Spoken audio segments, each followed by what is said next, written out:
El Filibusterismo, Kabanata 4, Si Kabesang Tales. Si Telesforo, na anak ni Tandang Selo, ay kilala ng nakararami bilang Tales. Siya ang namahala at nag-alaga ng isang bahagi ng kagubatan na walang nagmamay-ari. Katulong niya sa pangangalaga ang kanyang asawa, anak na si Huli, at ang kanyang ama na si Tandang Selo. Kahit walang kasiguraduhan ang pag-unlad niya sa lupain, ay pinamuhunanan niya ito. Ngunit nang sumapit na ang buwan ng anihan ng unang tanim, isang korporasyon ng mga pari ang umangkin rito. Si Tales ay hinihingan ng buwis na 20 hanggang 30 piso kada taon ng nasabing korporasyon. Dahil sa likas at natural na kabaitan ni Tales, ay tinanggap niya ang utos na ito ng mga pari.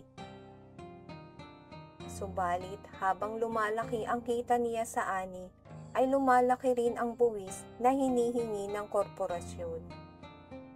Dahil naman sa nakitang pag-unlad nito, nagkaisa ang kanyang mga kanayon na gawin itong kabesa ng barangay.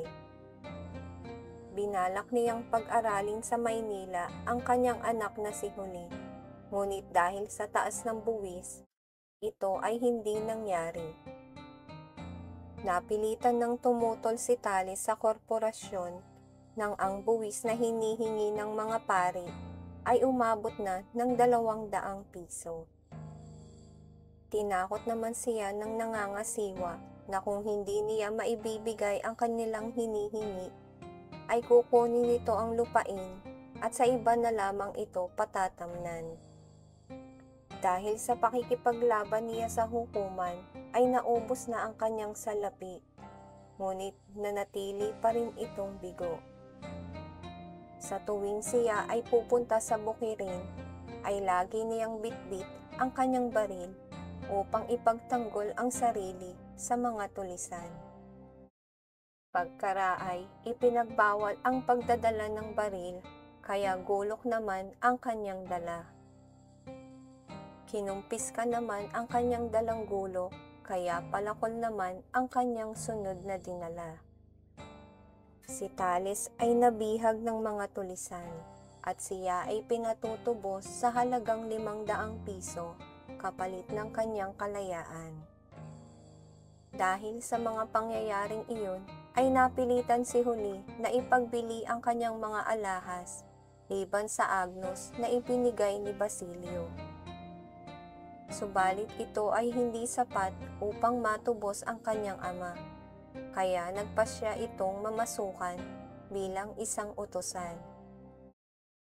Nang malaman ni Tandang Selo ang ginawang iyon ni Huli, ay hindi ito nakakain at nakatulog ng gabi ring iyon.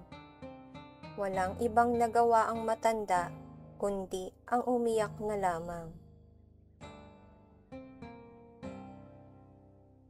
Talasalitaan, kasiguraduhan, katiyakan, pinamuhunanan, ginugulan ng salapi, kabesa, pinuno, nangangasiwa, nangangalaga, hukuman, nagpapatupad ng batas, tulisan, lumalabag sa batas, gulok, itak, agnos, kwintas.